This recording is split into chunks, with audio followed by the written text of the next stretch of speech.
Saan pwedeng kumuha ng music na walang copyright, dito sa Facebook?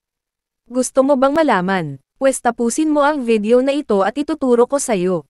So first is punta tayo sa profile natin. So click natin yung si dashboard. Drag natin siya pataas. Click natin yung Business Help Center. Si-search tayo dito sa taas.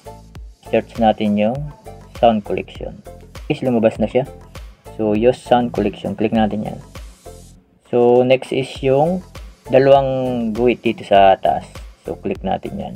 So next is yung Get Started. Next is Monetize Your Content. So scroll up natin. See if you qualify for in-stream ads. So click natin yan. So scroll ulit natin pataas. So start earning, click natin to. Next is check it out. Click natin yan, check it out. Dalawang option yung lalabas dito guys. Yung profile natin or either yung ating Facebook page. Kung meron tayong Facebook page. So ang lumabas sa akin is yung page ko. So click natin to. So i-drag natin ng pakaliwa. So lalabas dyan yung view tools. So click natin yung view tools. So ito na tayo guys sa Meta Business Suite natin.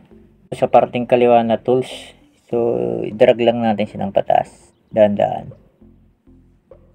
So itong 3 dot na to guys, ito ang i-click natin. So ito yung all tools. Click natin siya. So ayan guys, nandito sa parting kanan, drag natin ulit pa kaliwa.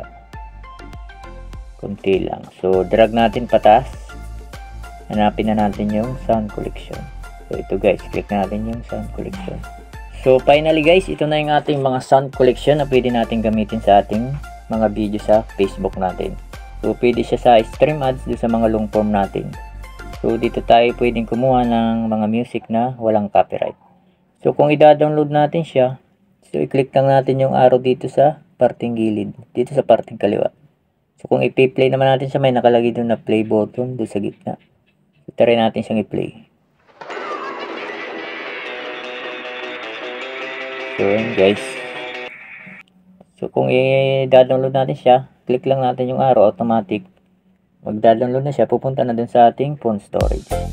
So hayan guys, paki-share na lang sa iba para maikalat natin ito. Follow ka na rin sa profile ko para updated ka sa mga bagong tips at tutorial na gagawin ko. Thanks for watching, God bless.